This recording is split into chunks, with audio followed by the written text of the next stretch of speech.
Hello friends, welcome back to my channel. ഇന്ന് നമുക്ക് കപ്പയും മീൻകറിയും ഉണ്ടാക്കിയാലോ. അതിന് വേണ്ടിയിട്ട് കപ്പയുണ്ട്, മീനുണ്ട്. മീനായിട്ട് കിട്ടിയേക്കുന്നത് ചാളയും മണങ്ങുമാണ്.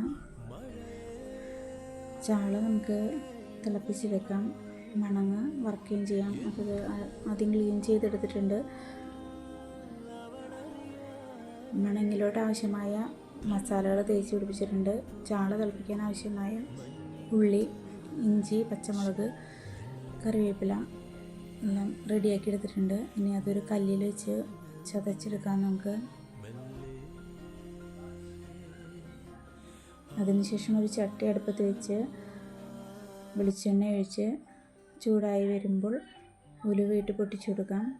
അതിനുശേഷം കറിവേപ്പില, ചതച്ച് വെച്ചേക്കുന്ന ഐറ്റംസ് എല്ലാം ഇട്ട് ഇളക്കി കൊടുക്കുക. ഉള്ളി നല്ലോണം മൂത്തിട്ടില്ലെങ്കിൽ അതിൻ്റെ പച്ചക്കൊത്ത് ഇങ്ങനെ മുമ്പിട്ട് നിൽക്കും. അതുകൊണ്ട് നല്ലോണം വഴറ്റി കൊടുക്കണം. വഴന്ന് വരുമ്പോൾ പൊടികൾ മഞ്ഞൾപ്പൊടി, മുളക് പൊടി, ഇത്തിരി മല്ലിപ്പൊടി ചേർത്ത് യോജിപ്പിക്കണം. പിന്നെ ഒരു ടീസ്പൂൺ വിനാഗിരി, ആവശ്യത്തിന് വെള്ളം, 1.5 കഷ്ണം പുളി, ഉപ്പ് എല്ലാം ഇട്ട് തിളപ്പിച്ച്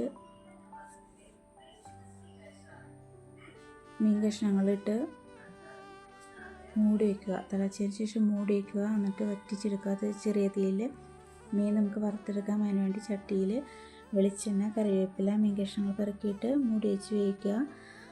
ഫ്രൈ ആയി വരുമ്പോൾ തിരിച്ച് മറിച്ചിട്ട് കൊടുക്കാം. അപ്പോൾ നമുക്ക് കഴിച്ചാലോ. എല്ലാം റെഡി ആയിട്ടുണ്ട്. അപ്പോൾ നമുക്ക് കഴിക്കാം. കപ്പ ഞാൻ വേവിച്ച് വെച്ചിട്ടുണ്ടായിട്ടോ. ഇത് നന്നാക്കണതിൻ്റെ ഇടയിൽ വേറെ സ്റ്റവിൽ വെച്ച് റെഡിയാക്കിയിട്ടുണ്ടായി. അപ്പോൾ കഴിക്കാം. കപ്പ, മീൻകറി, കട്ടൻ ചായ.